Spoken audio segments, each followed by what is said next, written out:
Hello and welcome to this session.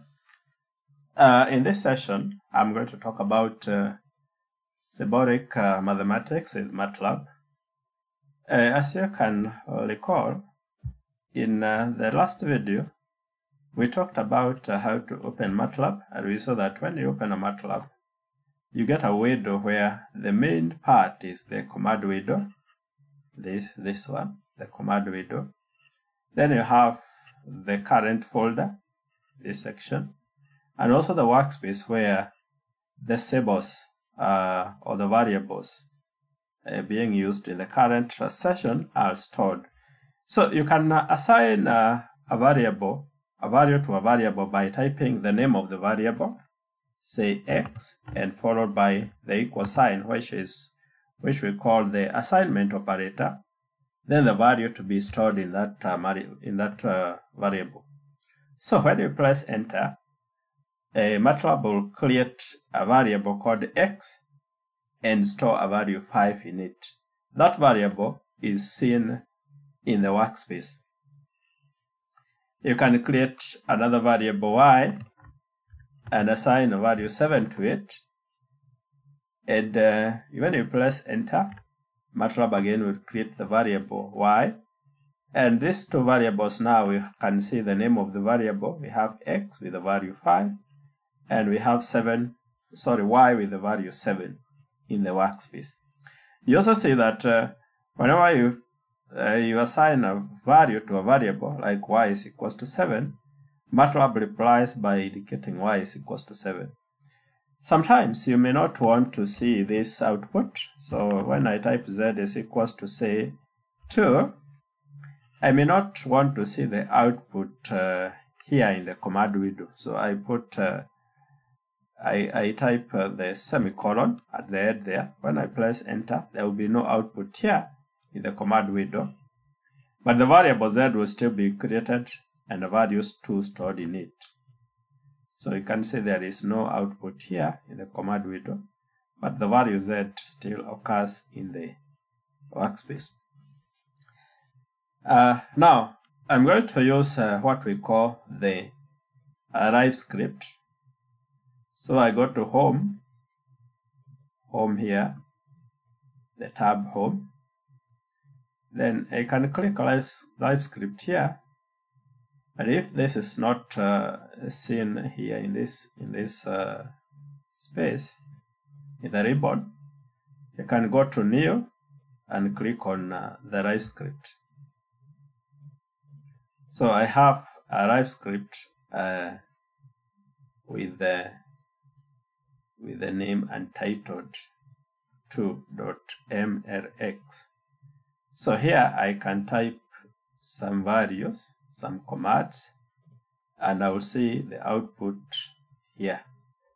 So I want to clear the variables in the workspace, and this one can be done by, you say the command window now is down here. If I type in the command window clear all, this will clear all the variables in the workspace. So when I press enter, the variables are cleared in the workspace. If I want to clear the commands in the command window, I type CLC and press enter, and now the command window is cleared.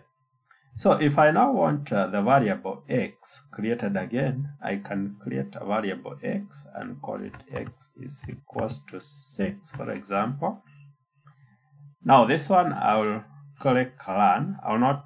Pressing enter will not do anything to this. But I can click on Run button in the ribbon here, or Run section, just to run this section. I'll just click Run. There is no difference at this point.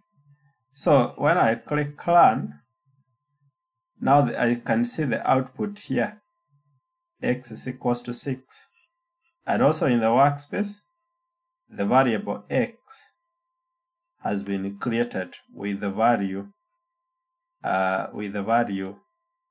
6. So now I can type another variable, y is equals to 7, and Probably I don't want to see the output on this pane. So I will restrict the output by typing the semicolon. When I click run, I will not see the output here. I only see the output X. But in the workspace, the variable Y has been created. Now, with this one has, the Live script has more controls. Because I can click on, I can go to the ribbon here and click on the section break so that I create another space where I can type more commands. Like for example, I type Z is equals to X plus Y. So Z now should have the values X plus Y. I can now click on learn this section to learn the section, this part alone, and not this one. You see now I have two sections. I have this section, I have this section. If I click learn, I'll learn both sections. But if I click learn this section, a learn section, I'll click only the section where only the active section. This one, for example, I learn and only this one learns. So that if I type Y is equals to 9 here, if I set the value of Y, but I don't learn that, and I run, maybe let me add this one, 2 times Y, that is equals to 2 times Y. So I would expect, because X is equals to 6 and Y is 9, 2X is 6, Y is 9, so X plus 2 times Y, 2 times Y is 18, plus 6, I would expect a value of 24. But if I run this section, I will get a different result. I will click run, and I get 20 and not 24 as I was expecting, because the value of Y here is still 7. In the workspace, the value of Y is still 7. So it is, what I'm getting is 2 times 7, which is 14 plus 6, that's 20. But if I click learn, this will learn all sections. In that case, I will get, in that case, the first section here will learn and changing the value of Y from 7 to 9. And then the second section will learn, and so I'll now get 24. So I'll now get 24 as the value of Z. So we looked at this last time, so in the last video. So I want to look at the symbolic mathematics with MATLAB. So I'll start by maybe I will just remove these sections and go to home and clear the workspace so that I clear all my variables. So the variables are cleared. Now I don't have any variable in the workspace. So I want now to create a symbol. So MATLAB allows the creation of a symbol by using the function SYS. SYMS. The symbol. So you put SYMS, say X, you put a space, then you say X. If I click run, this will create a symbol called X in MATLAB session. So a symbol will be created, and you see the symbol in the workspace. You can see X is a 1-by-1 symbol. So X is a symbol. Now, with this kind of a symbol, I'm able now to create what we call functions or symbolic functions. So I want to call them just like functions here, and one of them is the the symbolic functions.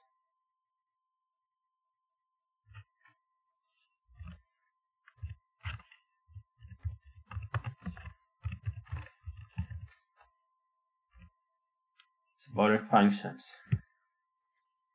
Now, a symbolic function can be created. We can call it f by typing. Say I want to just type a function f of x, which is x power 3 plus 2x. So I'll type f is equals to x raised to power 3 plus 2 times x. Now, when I run this one, I want to just learn this section. So I'll click on Learn section. A function will be created, and the function value is x cubed plus 2x. But now you see that this function f here, if you look at the workspace, f is also a symbol. There is nothing much I can do with this function, because if I try to calculate the value of the function at some point, say when x is 3, I try to run this one, I'll get an error. There is little I can do with this function. But I can modify this function by calling it a function of x. A function of x which is equals to this.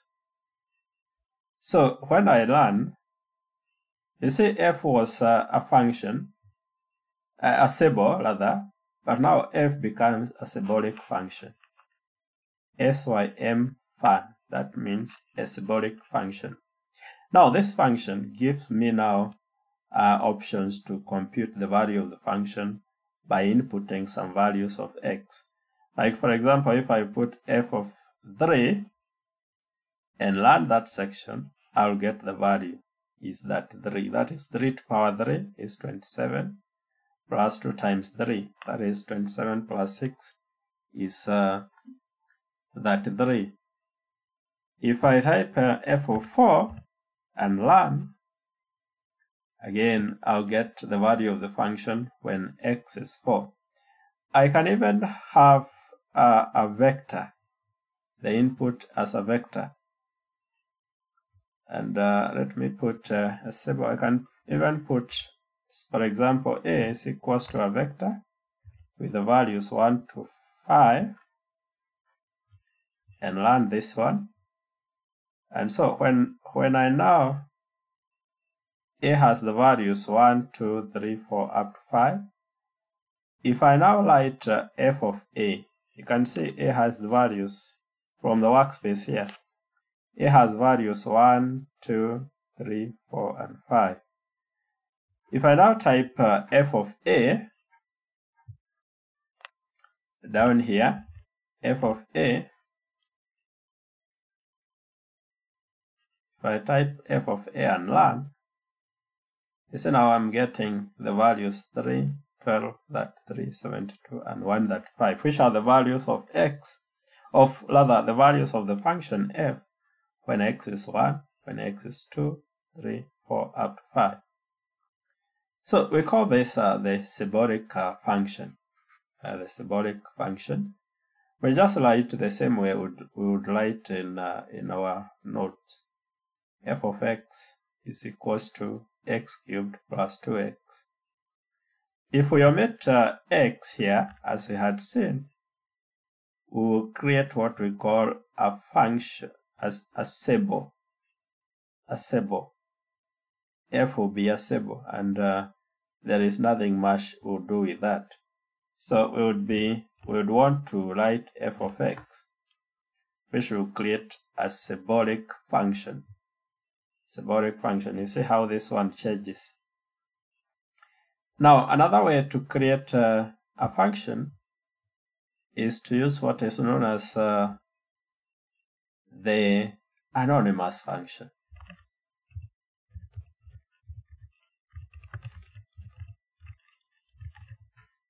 This one is created by using the function handle. This one is created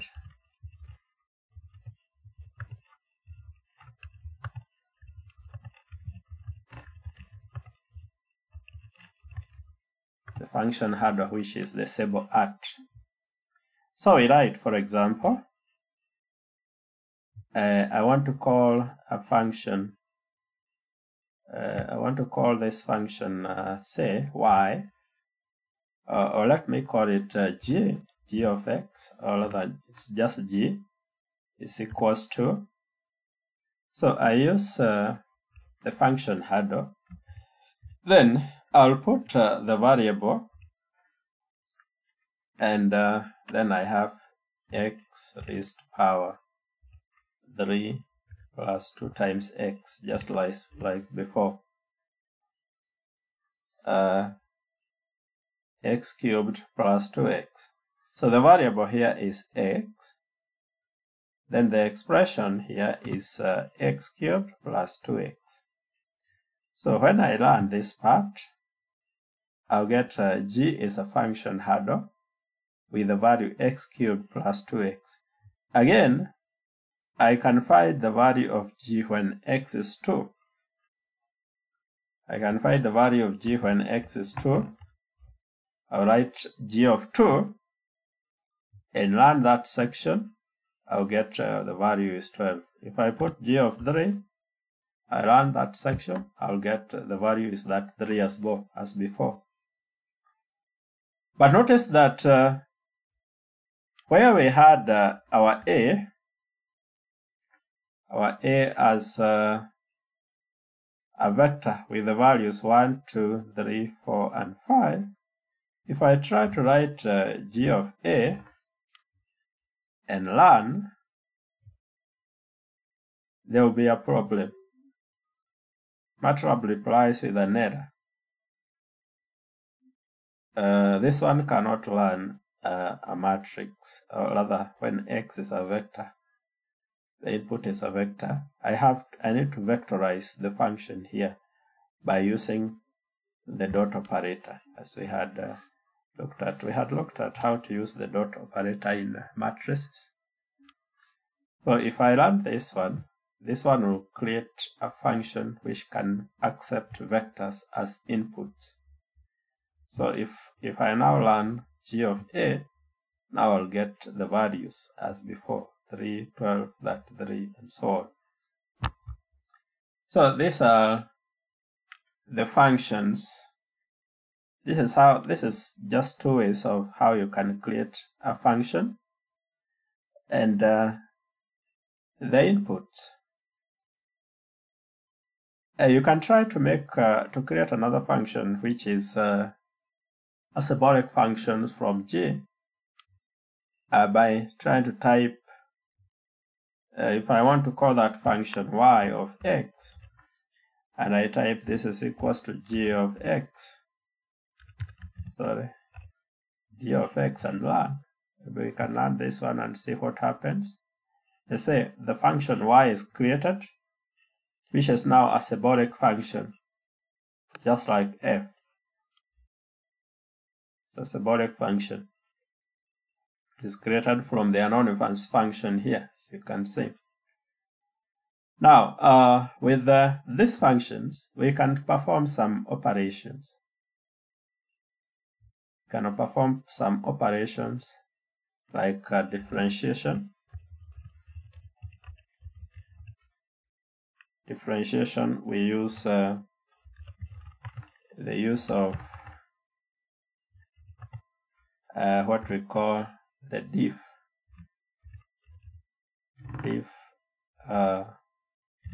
function.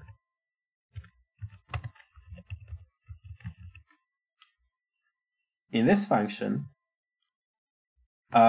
we proceed as follows, and I want us to look at the two functions. We have the function f, and we also have the function g.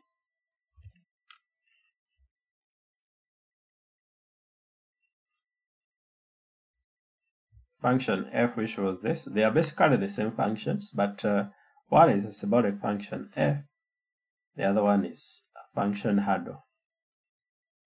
But they would give us the same results. Now, want us to look at a function. I want to call this one df, the derivative of f, and this will be equals to, we use the diff function. So I write the function to be differentiated, which is f, comma, I differentiate this with respect to some variable x, and I want to find the first derivative. So diff function accepts 3 inputs.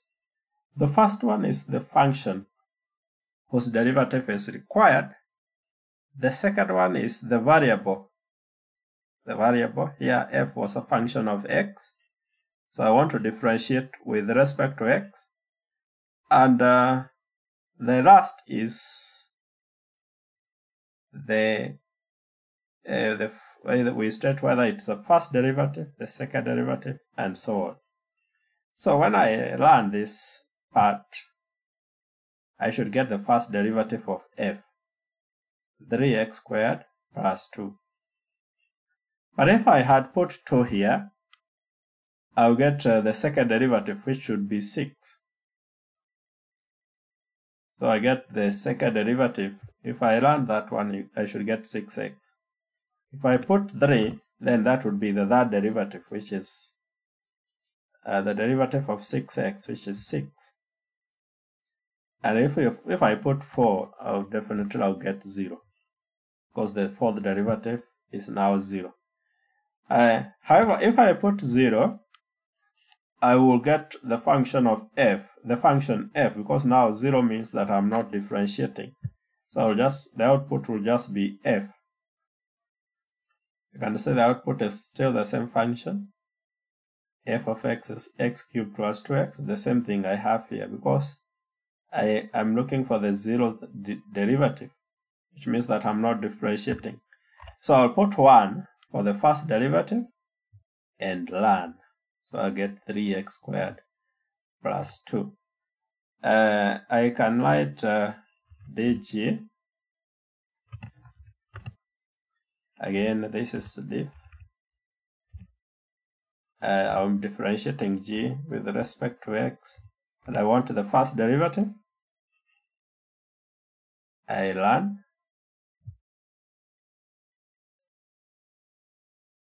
And I get the output. dg is equals to 3x squared plus 2. df of x is 3x squared plus 2. But what is the difference between these two? If you look at the workspace, df is a symbolic function, while dg is a symbol, which means that with df here, I can find the value of the derivative of this derivative when x is, say, 5.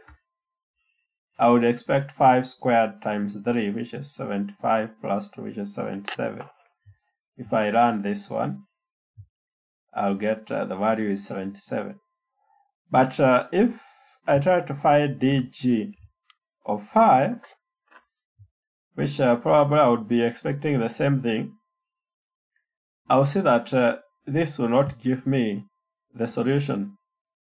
Instead, I'll get an error, because dg does not accept the input, because it's a symbol. It's not a symbolic function, it's a symbol.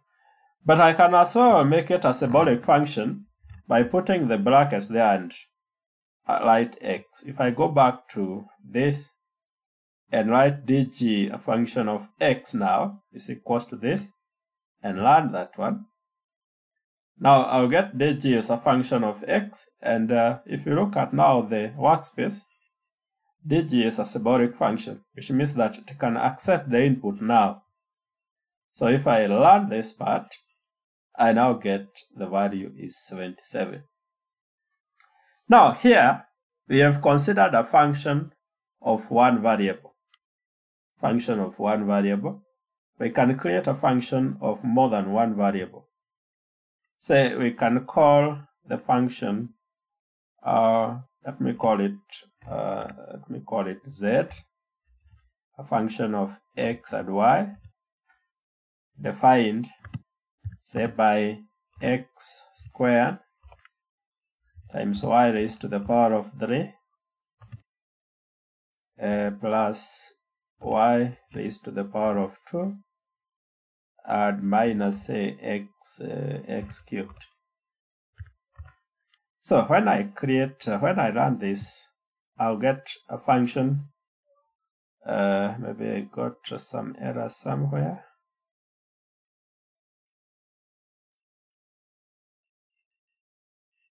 Yeah, the error is that I don't have the variable y. So I needed to have created the variable, the symbol y first. So I'll write syms y. This should create a symbol y. And once I have the symbol y in the workspace, I can now create the function of x and y. So I have the function z of x and y is equals to minus x cubed plus x squared y cubed plus y squared. So this function will accept two variables. This function will accept two variables. Let me create a section break. So I can write z, a function of, or rather, and evaluate when x is 2, y is 3. If I run this one, I'll get the value of z when, this is, I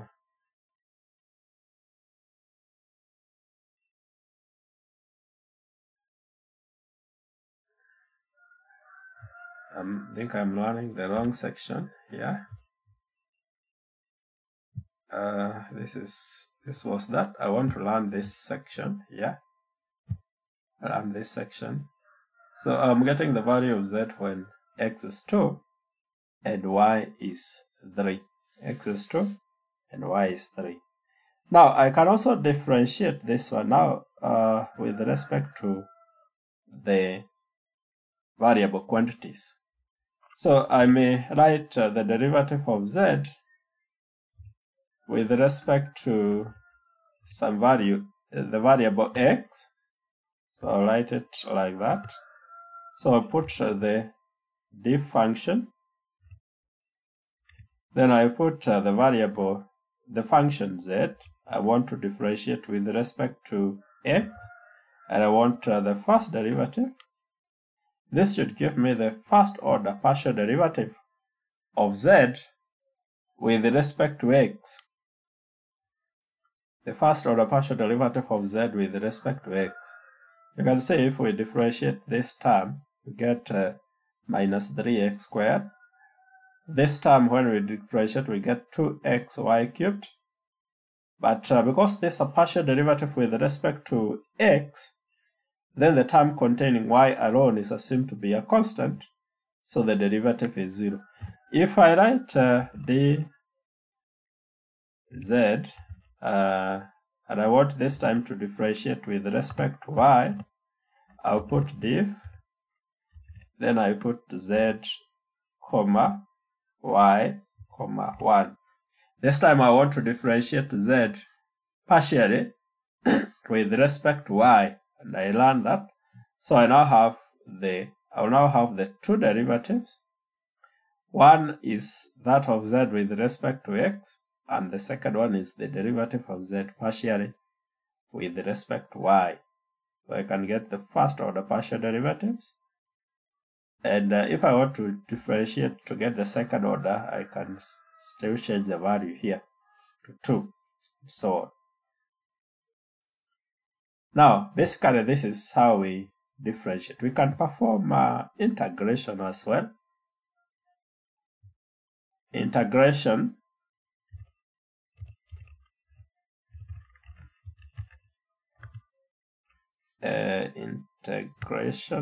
integration. This one is the use of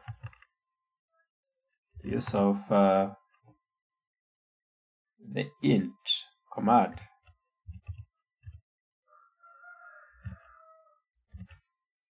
int function. This one is a text section. But make this a text section. So create a code here. So remember I have the function f. I have the function f as this. Now I want to integrate this. So I'll write, let me call it if, like that.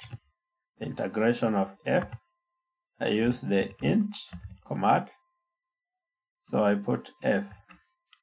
If I put just f and learn, maybe we can see what happens. When I put just f and learn, I get x squared into x squared plus 4. Now the integral of x cubed is x power 4 over 4. Of course, if I open the brackets here, maybe I can use the command expand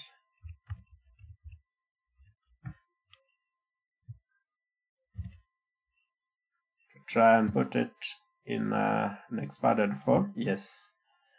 So integration of x cubed is x power 4 over 4. Then the integral of 2x is x squared. So the integral of this function f will give us x power 4 over 4 plus x squared. Notice that here I just use the command expand. I can remove that command expand and learn. Of course, it is the same function, but now in factorized somehow. So if I don't want it to be in the factorized form, I can use expand and then pass the integral inside that, so that I have it in the expanded form. Sometimes we have some limits. So maybe I want to integrate from 0 to 1. So I write 0, 1.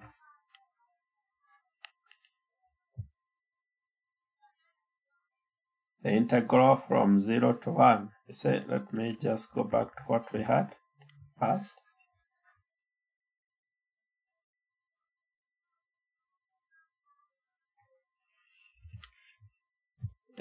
This is if I want to integrate this from 0 to 1, then when x is 0, this will be 0, this will be 0. And when x is 1, this will be 1 over 4 plus 1. So that will be 5 over 4. That's why when I put the limits, when I put the limits now, let me just call it I. That doesn't look nice. The integral now without with the limits of integration, I call it int f, comma, the lower limit, then the upper limit. I learn this one. I get 5 over 4, which is the integral of the function f from 0 to 1. The integral of the function f from 0 to 1. Basically, this is some of the operations you can do with the symbolic functions. So, if you have even a complicated function, we can still integrate. We can integrate the integral of, say, I can pass the function here directly, 1 divided by 1 plus, say, plus x raised to the power of 2. If I learn this one, I get the inverse tangent of x, which is the integral of that function. So whatever function we have, I can even put x here.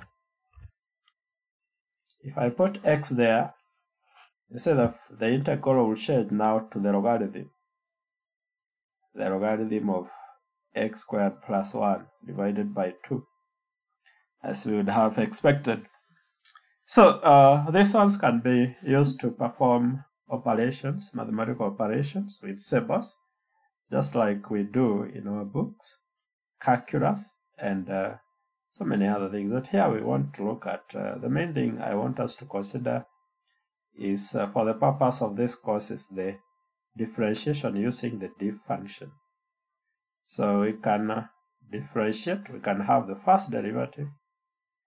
We can have the first derivative as we have here, 1. I can change this to 2, so that will be the second derivative. That's the second derivative. I can increase this to 3 to find the third derivative, and so on. So basically, that's how we differentiate functions using MATLAB. I want to end the session there. We shall look at the loops with MATLAB in the next session. Thank you.